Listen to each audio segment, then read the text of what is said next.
Hello बच्चों, let's read the question. How many sperms are formed from 4 primary spermatocyte. So देखिए क्या पूछ रहा है कि अगर 4 प्राइमरी स्पर्मेटोसाइट हैं तो उनसे कितने स्पर्म्स जो हैं वो फॉर्म होंगे। तो की कॉन्सेप्ट क्या है, स्पर्म फॉर्म होने की जो प्रोसेस होती है उसको हम कहते हैं स्पर्मेटोजेनेसिस।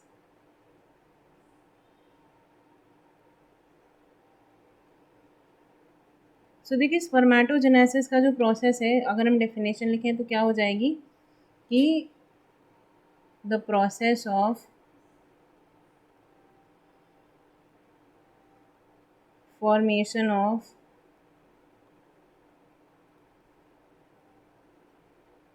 स्पर्म सेल्स, या हम कह सकते हैं फाइनल जो स्पर्मेटोजोआ होते हैं, formation of spermatozoa from spermatogonium,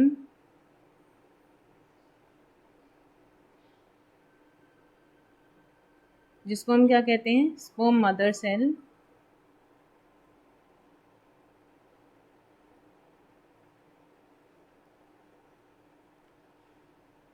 is called spermatogenesis.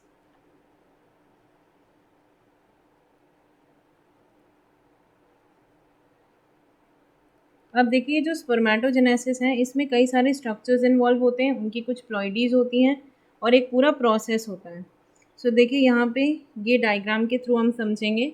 यहाँ पे ये जो पहला स्ट्रक्चर होता है यही होता है स्पर्म मदर सेल। इसकी प्लॉइडी क्या होती है, ये डिप्लॉयड होता है, इसमें 2n number of chromosomes present होते हैं, यानी कि 46 क्रोमोसोम्स जो हैं वो 46 क्रोमोसोम्स प्रेजेंट होते हैं, 23 पेयर्स। सो ये होता है स्पर्मेटोगोनिया। अब ये क्या करता है, ये यहाँ पे माइटोसिस होती है।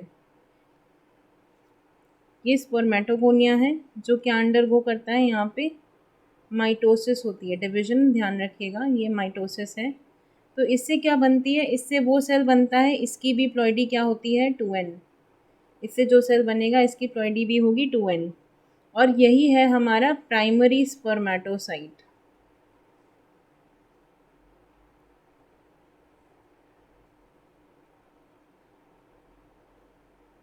अब ये प्राइमरी स्पर्मेटोसाइट जो है, यहाँ पे मियोसिस होती है। देखिए यहाँ पे इससे 1 से 2 बन रहे हैं, तो यहाँ पे क्या होगी, मियोसिस 1, क्योंकि एक मियोसिस अभी और होती है, तो दिस इज मियोसिस 1। और इससे मियोसिस से जो 2 सेल्स बनते हैं ये होते हैं हमारे सेकेंडरी स्पर्मेटोसाइट्स, और इनकी प्लॉइडी क्या होती है, n। यहाँ पे क्रोमोसोम नंबर जो है वो हाफ हो जाता है। सो यहाँ पे n प्लॉइडी के क्या हो गए, सेकेंडरी स्पर्मेटोसाइट्स।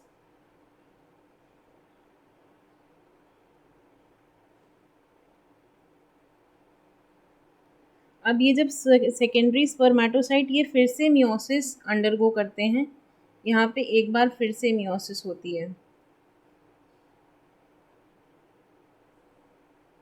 और ये सब जो है ये प्यूबर्टी के दौरान आपका होता है। ये जो सेकेंडरी जो मियोसिस सेकेंड होती है, इनसे जो सेल्स बनते हैं इनकी भी सबकी प्लॉइडी क्या होती है, n होती है।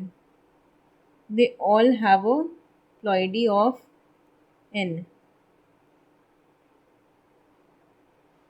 ये सारे हैप्लॉइड होते हैं, तो दीज आर स्पर्मेटिड्स। अब यहाँ पे ये जो स्पर्मेटिड होते हैं, यही क्या ये एक प्रोसेस अंडरगो करते हैं जिसको हम क्या कहते हैं, स्पर्मियोजेनेसिस। पहले ये देखिए कैसे हैं, ये राउंड सेल्स हैं, उसके बाद ये कैसे हो गए, इनमें पूरा टेल फॉर्म हो गई और इनमें कंप्लीशन हो गया डेवलपमेंट का। तो उस प्रोसेस को हम क्या कहते हैं, स्पर्मियोजेनेसिस।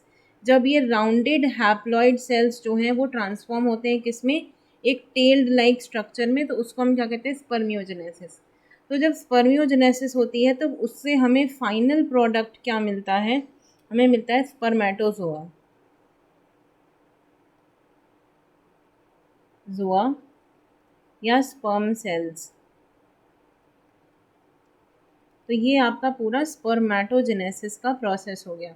अब देखिए हमारे क्वेश्चन में हमसे क्या पूछ रहा है कि कितने स्पर्म्स फॉर्म होंगे 4 प्राइमरी स्पर्मेटोसाइट से।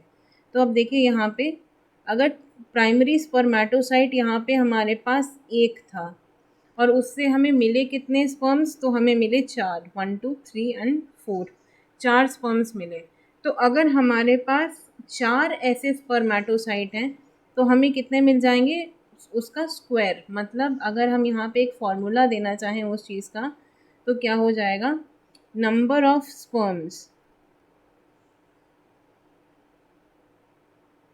तो अगर एक से अगर नंबर ऑफ स्पर्म्स कितने बनेंगे, n इंटू 4, मतलब आपके पास जितने भी प्राइमरी स्पर्मेटोसाइट्स हैं यहाँ पे n क्या हो जाएगा, नंबर ऑफ प्राइमरी स्पर्मेटोसाइट। तो अगर यहाँ पे हमारे पास 4 हैं तो नंबर ऑफ स्पर्म्स क्या हो जाएगा, 4 इंटू 16, सॉरी n हो जाएगा आपका यहाँ पे 4, और उसको हम 4 से मल्टीप्लाई कर देंगे तो यहाँ पे कितना हो जाएगा आपका, number of sperms will become 16। सो देखिए यहाँ पे आपके ऑप्शंस में क्या आपके पास 16 है, देखिए ऑप्शन सी जो है वो आपका सही आंसर हो जाएगा, क्योंकि ऑप्शन सी क्या है, 16, and 16 is the correct answer to your question. यानी कि अगर हमारे पास 4 प्राइमरी स्पर्मेटोसाइट हैं तो उससे स्पर्म्स कितने बनेंगे, 16। Answer is option C. I hope you understood it well. Best of luck.